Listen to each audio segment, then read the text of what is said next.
கர்த்தர் இயேசு கிறிஸ்து நாமத்திலே உங்கள் அனைவருக்கும் வாழ்த்துக்கள். சந்தோஷமாயிருங்க, எப்பொழுதும் சந்தோஷமாயிருங்க. நெருக்கத்தின் நேரத்திலும் கண்ணீரின் பாதையிலும் நம்மை வழி நடத்தும் தேவன் நம்மோடு இருக்கிறார். சந்தோஷமாயிருங்க. நம்மளை வழி நடத்துகிற தகப்பன் நம்மோடு இருக்கிறார். சந்தோஷமாயிருங்க. அன்பார்ந்தவர்களே, இந்த நாள் ஒரு சந்தோஷத்தின் நாள். கர்த்தருக்குள் எப்பொழுதும் நீங்கள் சந்தோஷமாயிருங்கள். உங்கள் வேண்டுதலை அவர் நிறைவேற்ற போகிறார்.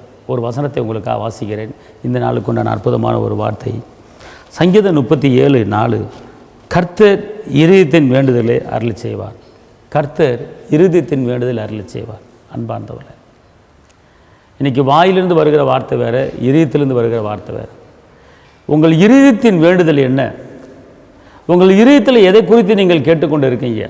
உங்கள் இதயத்தில் எதை குறித்து நினைத்து கொண்டு இருக்கிறீங்க?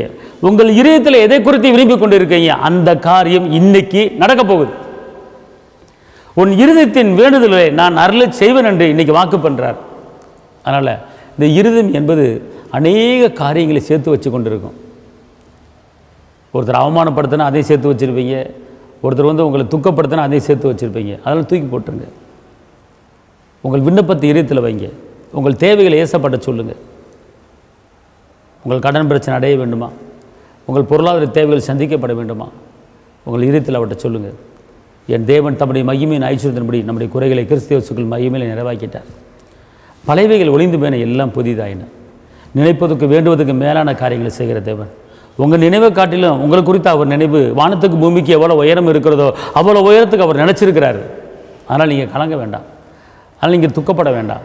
கர்த்தர் சொல்கிறாரு, இன்றைக்கி உங்கள் இதயத்தில் எதை நினச்சி கேட்குறீங்களோ அதை கொடுக்க போகிறாரு. இப்போவே முழங்கால் படிட்டு கேளுங்க. கர்த்தர் உங்களுக்கு அருளச் செய்வார். உங்களுக்காக நான் ஜெபிக்கிறேன். தகப்பனே இயேசுவே, நன்றியோடு துதிக்கிறேன், ஸ்தோத்திரிக்கிறேன். உன்னதரை துதிக்கிறேன், உயர்ந்தவரை துதிக்கிறேன், அற்புதரை துதிக்கிறேன், அதிசயரை துதிக்கிறேன், கரம் பிடித்தவரை துதிக்கிறேன், ஜீவனுள்ள தேவனை துதிக்கிறேன், கிருபையின் தேவனை துதிக்கிறேன். அப்பா, அந்த வேலையில் இதயத்தின் வேண்டுதலை அருளச் செய்கிற தேவனை இந்த நாளுக்குண்டான எல்லா தேவையை சந்திங்க. ஆண்டவர் விண்ணப்பத்தை அங்கீகரித்து பதில் தாங்க. காத்துக்கொள்ளுங்க, பலப்படுத்துங்க. இயேசுவின் நாமத்தில் பிதாவே, ஆமென். கர்த்தர் உங்களை ஆசீர்வதிப்பார். அல்லேலூயா.